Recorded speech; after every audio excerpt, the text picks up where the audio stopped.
देखिए ये विमान वाहक पोत है, ये नौसेना का सबसे बड़ा जहाज होता है। जिस देश के आगे लग जाता है उसकी हालत खराब हो जाती है। इसके ऊपर लड़ाकू जहाजें खड़ी होती हैं और एक रनवे होता है, इस पे जहाजें उतरती हैं और दुश्मन देश के ऊपर बम्बार्डमेंट कर पाती हैं। क्योंकि ये जहाजें जो लड़ाकू जहाजें होती हैं साइज में छोटी होने की वजह से इनका फ्यूल कम होता है, इसलिए बहुत दूर नहीं जा सकती है। और ये विमान वाहक पोत इतना बड़ा होता है कि इसके लिए कोई लिमिट ही नहीं है, दुनिया में कहीं पहुंच सकता है। और किसी भी देश से 200-300 किलोमीटर दूर ये अपना लंगर गिरा लेता है और वहां से फिर ये टेक ऑफ कर जाती हैं सर। और फिर वापस आते हैं, फ्यूल भरते हैं, मिसाइल भरते हैं। वरना पता चला हम लोग को अगर किसी दुश्मन देश जैसे चाइना पे हमला करना है आप, तो जाके पता चला फ्यूल ही खत्म हो गया या फिर इमिशन खत्म हो गया, बम खत्म हो गया, तो वापस आते आते हालत खराब हो जाएगा। इसलिए ये चलता फिरता एक मिलिट्री बेस होता है, ये बहुत जरूरी होता है। और ये अकेले नहीं चलता है क्योंकि इतना भारी भरकम होता है, इसके साथ पूरा बैटल ग्रुप चलता है। एयरक्राफ्ट कैरियर हो गया, इसके साथ कुछ डिस्ट्रॉयर चलते हैं, इसके साथ साथ विध्वंसक जिसे बोलते हैं, रिफ्यूलिंग के लिए कुछ चलते रहते हैं सब इनके पास, हॉस्पिटल शिप होती है, लैंडिंग क्राफ्ट होते हैं। तो ये पूरा जब चलते हैं ना, इसे बैटल ग्रुप कहा जाता है। तो ये दूर की लड़ाई में काम आते हैं। अब जब हम दुश्मन देश के ऊपर उतरते हैं तो हमें लैंडिंग प्लेटफॉर्म की जरूरत होती है और कुछ एम्फीबियन एयरक्राफ्ट की जरूरत होती है जो पानी और जमीन दोनों पे चल सकते हैं। लैंडिंग एयरक्राफ्ट एक बड़े होलो खोखले शेप के होते हैं जिनके अंदर टैंक, ट्रक, सैनिक भर दिया जाता है और ये जहाजों को दुश्मन देश के पास ले आके लगा दिया जाता है। और दुश्मन देश के पास लगा दिया जाता है, इसमें से हमारे सैनिक जो होते हैं इसके ऊपर निकल के हमला कर सकते हैं, इसलिए इसे हम लैंडिंग प्लेटफॉर्म के तौर पे। अगला जो होता है सुपर फास्ट के तौर पे यूज होता है होवरक्राफ्ट। होवरक्राफ्ट के नीचे एयर भरा होता है, ये बहुत तेज गति से आगे बढ़ते हैं यहाँ पर। होवरक्राफ्ट छोटे साइज के होते हैं, ये एंटी शिप पे हमला कर सकते हैं। किसी भी जगह पे अचानक पहुंचना है, तुरंत जल्दी से पहुंचना है, कंडीशन में होवरक्राफ्ट का यूज ज्यादा किया जाता है। अब मेन बैटल को समझते हैं, डिस्ट्रॉयर क्या होते हैं। विमान वाहक पोत जो एयरक्राफ्ट कैरियर होता है वो बहुत बड़े साइज का, के बाद अगर सबसे ज्यादा किसी का यूज होता है तो डिस्ट्रॉयर का होता है, हिंदी में विध्वंसक कहते हैं। ये बहुत विशाल आकार का जहाज होता है, जैसे हमारा कोलकाता का क्लास का डिस्ट्रॉयर वगैरह, ये सब बहुत विशाल आकार के। इनमें हर तरह के हथियार होते हैं, पनडुब्बी को मारने के लिए, एयरक्राफ्ट को मारने के लिए, शिप मारने के लिए, सरफेस टू एयर हवाई जहाज को मारने के लिए, माइन स्वीपिंग, हर तरह के हथियारों से ये लैस होते हैं। इनका आकार बहुत बड़ा होता है, इस वजह से ये तुरंत टर्न नहीं ले पाते, इसीलिए इनका ही एक छोटा रूप बनाया गया। सेम यही चीज होकर थोड़ा छोटा रूप बनाया गया जिसे हम फ्रिगेट कहते हैं। फ्रिगेट कंपेरेटिवली डिस्ट्रॉयर के तुलना में थोड़ा छोटे होते हैं, जिस वजह से इनके पास हथियार कम आता है, मिसाइलें कम होती हैं, बट ये हल्के होने के कारण बड़ा तेज मूव कर लेते हैं, तुरंत अपना लोकेशन बदल देते हैं, जिस पर हमला करना थोड़ा मुश्किल। डिस्ट्रॉयर का ही छोटा रूप जो होता है वो फ्रिगेट होता है। डिस्ट्रॉयर दूर तक हमला करता है, फ्रिगेट कम दूरी तक मारता है, मीडियम रूज। और सबसे छोटा आकार का जंगी जहाज जो होता है उसे कॉर्बेट कहते हैं। कॉर्बेट जो होते हैं बहुत छोटे आकार के होते हैं, बहुत दूर तक नहीं जा पाते, लेकिन बहुत तेज मुनेवरेबल होते हैं, ये सब बड़ी तेज घूम जाते हैं, सब छोटे छोटे साइज के ही होते हैं। यहाँ पे बेसिकली इन्हें मिसाइल लॉन्च करने के लिए ही यूज किया जाता है। छोटे होते हैं, कहीं जाके किसी जहाज को मार के चल। और इन्हें ना पकड़ना भी बड़ा मुश्किल, रडार में पकड़ाते हैं तो ऐसा लगता है मछली मारने वाला जहाज है, लेकिन बड़े घातक होते हैं। भारतीय नौसेना इसकी अहमियत को समझती थी। 1971 के युद्ध से पहले भारतीय नौसेना की तैयारी थी ऐसे ही कॉर्बेट्स को, जो मिसाइल कॉर्बेट जहाजें थे, इन्हें रसिया से प्राप्त करना। रसिया का एक जगह है व्लादिवोस्टक, ज्योग्राफी में आपको पढ़ाए थे। व्लादिवोस्टक से एक ट्रेन जाती है सेंट पीटर्सबर्ग तक, दुनिया की सबसे लंबी रेल मार्ग है, ट्रांस साइबेरियन का। ट्रांस मतलब इस पार से उस पार, साइबेरिया इधर का भाग साइबेरिया कहलाता है, ये वाला भाग यूरेशिया कहलाता है। खैर ये तो ज्योग्राफी का पार्ट होगा। ये जगह है व्लादिवोस्टक। तो व्लादिवोस्टक में भारत ने 1971 के जंग के मद्देनजर रखते हुए यहाँ रसिया को ऑर्डर दिया कि कुछ मिसाइल कॉर्बेट बनाने के लिए। कॉर्बेट छोटे होते हैं, मिसाइल को लगाया गया। स्टिक मिसाइल्स थी, बहुत बेहतरीन निशाना लगाती थी, एनालॉग। यहाँ ये बना दिया गया और यहाँ से इन कॉर्बेट को कोलकाता लाया गया। ये इतनी छोटी होती है कि अपने से नहीं आ सकती, फ्यूले खत्म हो जाता, इस जगह पेट्रोल भरना पड़ता है, इसलिए इन्हें दूसरी जहाज पे लाद के कोलकाता लाया गया। फिर कोलकाता से उतारा गया क्रेन की मदद से पानी में, और उसको रसरी से बांध के, मोटका रस्सा रस्सा से बांध के कलकत्ता लाया गया। कलकत्ता से मुंबई लाया गया, कहा गया कि यहाँ तुमको खड़ा रहना है क्योंकि 1971 में पाकिस्तान की कमर तोड़ना। क्या दिए 71 का जंग भी चालू हो गया। पता चला कि ये आधी रास्ते जाएंगे तो इनका फ्यूल खत्म हो जाएगा। अब ये जाए कैसे जाए भैया, ये तो दूर तक जा ही नहीं सकती है। तब दिमाग लगाए, देखो बड़का जहाज लाया गया और कहा गया कि देखिए भैया, बड़का जहाज जो रहेगा ना, ये बड़ा वाला जहाज इन लोग को खींचेगा, बड़ा वाला जहाज खींचेगा और यहां तक ले आके छोड़ देगा। सोचिए, खींच के टोचन करके लेके आ गया था इन जहाजों को। मुंबई से टोचन करके ले गए लोग यहाँ पर अरब सागर में और यहाँ छोड़ दिया गया। अब उसके बाद ये हमला करने के लिए तैयार हो। 3 जहाज जिन्हें ले गया गया था, आईएनएस वीर, देखिए इंडिया की जो भी जहाज रहेगी उससे आईएनएस लगा रहता है, जिसका नाम मतलब होता है इंडियन नेवल शिप। आईएनएस वीर, आईएनएस निर्घट और आईएनएस निपट इतने छोटे थे ना कि उतनी लंबी दूरी तय करते तो आधा इनका फ्यूल खत्म हो जाता, लौट के नहीं आ पाता। बांध के लेके गए मुंबई बंदरगाह से, इन्हें बांध के ले गए लोग इन तीनों को और यहाँ पे ले आके खड़ा कर दिया। अब दिक्कत ये था कि इतने छोटे थे, एयरफोर्स देख लेती पाकिस्तानी एयरफोर्स तब तो दिक्कतें हो जाता, बम गिरा देती इन लोग के ऊपर। इसलिए इनको रात में बांध के ले गए। इनको रात में लेके गए लोग हम लोग 4 दिसंबर 1971 की रात को। रात में निर्घट को लेके गए लोग अरब सागर में बांध के। इसने देख लिया पाकिस्तानी डिस्ट्रॉयर। सोचिए, ये खुद था कॉर्बेट, निर्घट था कॉर्बेट, सबसे छोटा होता है, और पाकिस्तान का डिस्ट्रॉयर बड़ा होता है। डिस्ट्रॉयर का नाम था खैबर। खैबर का खैरियत ले लिया निर्घट ने। खैबर का ऐसा खैरियत लिया, मारा दूधू को मिसाइल ले धड़ाधड़, ऐसा खैरियत लिया कि बेचारा वहीं डूब गया। का खैरियत लेने वाला खैबर डूब गया। इतना छोटा जहाज जिसको टोचन करके ले गया मार के डुबा दिया Pakistan. PNS, Pakistani naval ship का खैबर जहाज अब जमींदोज हो चुका था। जमींदोज का मतलब जमीन के अंदर चला गया। पाकिस्तानी भाई भी देख रहे होंगे तो अच्छे से समझ में आज समझने में ऐसे भी जाने जाते हैं कि किसी को तकलीफ ना हो, चाहे कोई भी देश का हो, उसे तकलीफ नहीं होना चाहिए। यार अब जमींदोज उर्दू अल्फाज है, इसको अच्छे से समझते हो। आगे बढ़ते हैं। अभी 3 को गया था सब, इसको एक और को ठेल के ले गए यहाँ पर। उसका नाम था वीर, आईएनएस वीर। इसने देख लिया आईएनएस मुहाफिज को। अब मुहाफिज जो जहाज था बड़ा खतरनाक था, उस समय का माइन स्वीपर था, बड़ा एडवांस जहाज था मुहाफिज को। इसने भी मारा एक मिसाइल। आईएनएस मुहाफिज, पीएनएस, आईएनएस नहीं जी, आईएनएस तो वीर के आगे लगेगा ना, इंडियन नेवल शिप, इसके आगे पीएनएस लगा था। पीएनएस मुहाफिज मारा धाए से, पीएनएस मुहाफिज भी डूब। खुदा हाफिज ए मुहाफिज, खुदा हाफिज, अब अलविदा, भी डूब गए। पीएनएस मुहाफिज क्या हो गया, डूब गया, पानी में डूब गया यहाँ पे। अब अगला नंबर था, अगला जो जहाज गया था 3 धकिया के ले गए थे, और खतरनाक था। इसका नाम था निपट, आईएनएस निपट। आईएनएस निपट को ना इसकी रडार में बड़ा सा जहाज दिखा, नाम था एमवी चैलेंजर, बड़का नाम था चैलेंजर। चला एमवी चैलेंजर जो है पाकिस्तान को मिसाइल गोला बारूद भर के अपने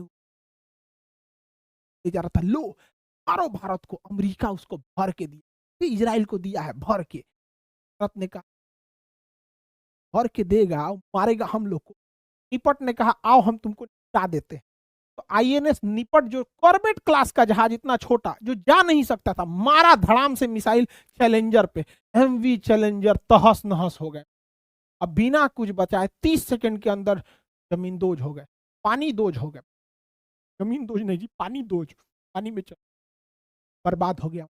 गोला बारूद भी तहस नहस हो गया। ये निपट शरीफ नहीं था, लौटने टाइम भी सोचा कि एगो को निपटा के आते। तो जब ये लौट रहा था वापस, तो इसे कहा कि लौटने टाइम ना कराची बंदरगाह पास एक ऑयल डिपो था, नाम था उसका किनारे पे था किनारी ऑयल डिपो। सोचिए, ये निपट नाम का जहाज इतना बदमाश था कि लौटने टाइम 2 मिसाइल मार दिया इस पे, किनारी ऑयल फील्ड पे। अब मार धधक के लग गया किनारी ऑयल फील्ड। पाकिस्तान में ऑयल शॉर्टेज हो गया, क्या सबसे बड़ा ऑयल डिपो में उधिया गया, तभी ऑयल शॉर्टेज, तहस नहस हो गया किनारी ऑयल। जहाज लौट के चल, समझ में आ रहा है कि नहीं आ गया? सोचिए, सबसे छोटे जहाज माने कॉर्बेट, इतनी क्षमता नहीं थी कि जा सके, ठेल के ले गए थे लोग। वहां जाके ये इतना तबाही मचा था, वहां इतना भयंकर तबाही। देखिए, हम आपको इस तरह से समझाएं, थोड़ा ना आज थोड़ा हम आपको ग्राफिक्स की मदद से समझाते हैं, एनिमेशन के माध्यम से इसी चीज को। आप बताइएगा कि आपको कौन सा मेथड सही लगता है, अभी जो ये वाला बताए हैं या ग्राफिक्स वाला, थोड़ा इसको आप समझाइएगा। हम दूसरे मेथड से इन्हीं तीनों हम लोग को हम दोबारा समझाते हैं। देखिए, अब हम इसी चीज को एनिमेशन से समझते हैं, कैसे पाकिस्तान के तीनों जहाजों को एक छोटे से कॉर्बेट ने डुबा दिया है। ये रस्सी से बांधकर आगे की ओर ले जाया गया। इसमें जो रस्सी से थे निर्घट, वीर और निपट, ये कॉर्बेट थे। आगे जाने के बाद स्ट्राइक संभालता है निर्घट, और निर्घट के रडार में जैसे खैबर आता है यहां से हमला कर देता है, खैबर के ऊपर यह हमला, और इसके हमले में खैबर डूब जाता है। इसके बाद अगला नंबर आता है वीर, वीर यहां से हमला करता है मुहाफिज पे, और मुहाफिज वहीं पर डूब जाता है। इसके बाद निपट, निपट ने चैलेंजर पे हमला किया, यहाँ चैलेंजर को भी डुबा दिया। निपट लौटने से पहले हमला कर देता है ऑयल फील्ड, ऑयल फील्ड पर हमला कर, और ये ऑयल फील्ड को तबाह कर दिया। तबाह करने के बाद ये अपने बेस पर लौट कर चले आते, लौट के आ गए लोग अपने। देखिए अब आपको हम दोनों दिखा दिए, इमेज बैकग्राउंड के हिसाब से भी और एनिमेशन के हिसाब से भी। आप थोड़ा बताइएगा कि आपको इमेज वाला में ज्यादा अच्छा से समझ में आ रहा है या फिर एनिमेशन वाले में अच्छा से समझ में आ रहा है। आप जैसा बोलिएगा उसी हिसाब से आगे कंटिन्यू करेंगे हम लोग। खैर हम अपने टॉपिक पे आते हैं। कराची के इस किनारी ऑयल डिपो में इतना भीषण आग लगा था कि जब ये ब्लास्ट हुआ और जब निपट के सैनिकों ने अपने डेक पर आके इस आग की ज्वाला को देखा था, इस धधकते हुए आग को, तो उन्होंने कहा था कि इससे बड़ा हम लोग ने कभी दिवाली नहीं देखा। उन्होंने कहा कि सबसे बड़ा बोन फायर था। अंग्रेज सब ना कौड़ा जला के आग तापता है, सब तो उसको बोन फायर बोलते, अलाव, देहात में उसको अलाव बोला जाता है। कौड़ा जला के आदमी गाय भैंस के आगे रख देता है। अंग्रेज सब जितना ही पढ़ा लिखा है, सब ने ज्यादा पढ़ ले, उसको बोन फायर बोलता है, बोन फायर। हमको लगा कि बहुत बढ़िया चीज होगा, बाद में समझ में आता कौड़ा जलीले है।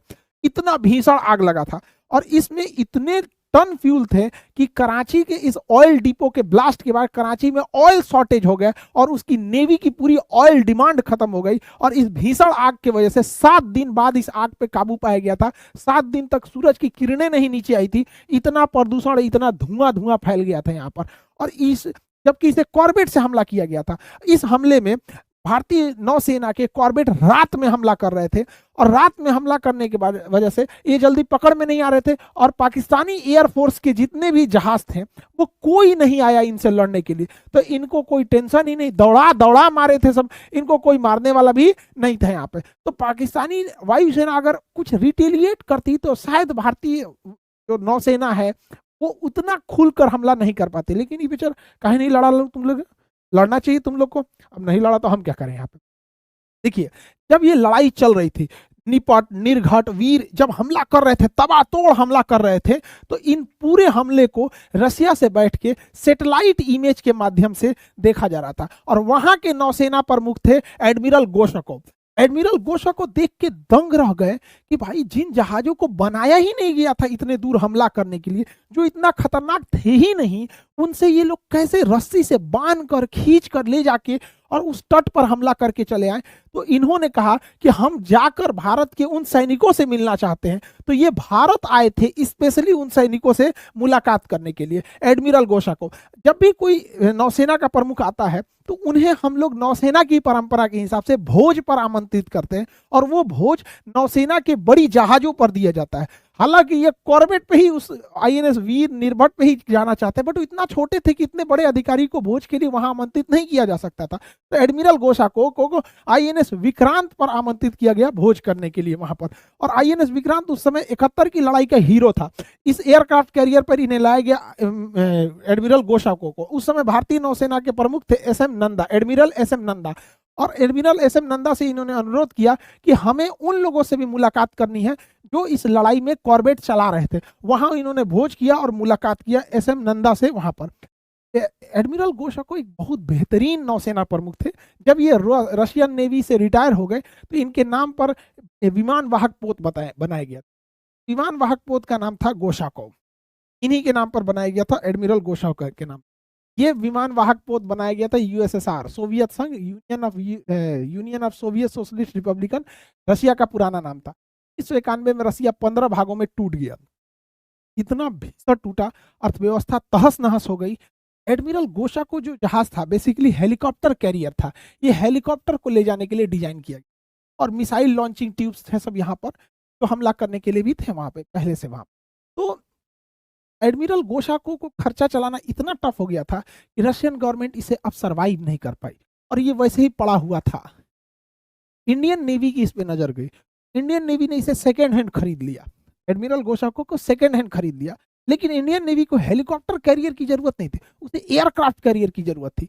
इसे रिनोवेट करके हेलीकॉप्टर से हटाकर दोबारा इसी को हम लोगों ने एयरक्राफ्ट कैरियर में कन्वर्ट करा लिया और एडमिरल गोशा को हो गया आईएनएस विक्रमादित्य। तो आईएनएस विक्रमादित्य का पुराना नाम एडमिरल गोशा। इंटरनल सिक्योरिटी जब यूपीएससी मेंस में लिखने बैठिएगा, इंटरनल सिक्योरिटी या फिर डिफेंस वाले मैटर पे या फिर साइंस एंड टेक वाले में इसकी विक्रांत के बारे में या नौसेना के स्थिति में आता है तो विक्रांत का पुराना, विक्रमादित्य का पुराना नाम एडमिरल गोशा को जरूर लिखिएगा वहां पर। ये इसका पुराना हिस्ट्री रहा है एडमिरल गोशाको का। सोचिए उस समय कितने बहादुर हमारे लोग थे वहां पर। 1971 में अमेरिका का साथ देने के पाकिस्तान का साथ देने के लिए अमेरिका चला आया था। उस समय हमारे नौसेना को लीड कर रहे थे एसएम नंदा साहब, एडमिरल एसएम नंदा। हमारी थल सेना को लीड करते थे सैम बहादुर, सैम हारमूजी, फ्रेमजी, जमशेदजी मानेकशा, हमारे फील्ड मार्शल साहब। वायु सेना को लीड कर रहे थे पीसी लाल।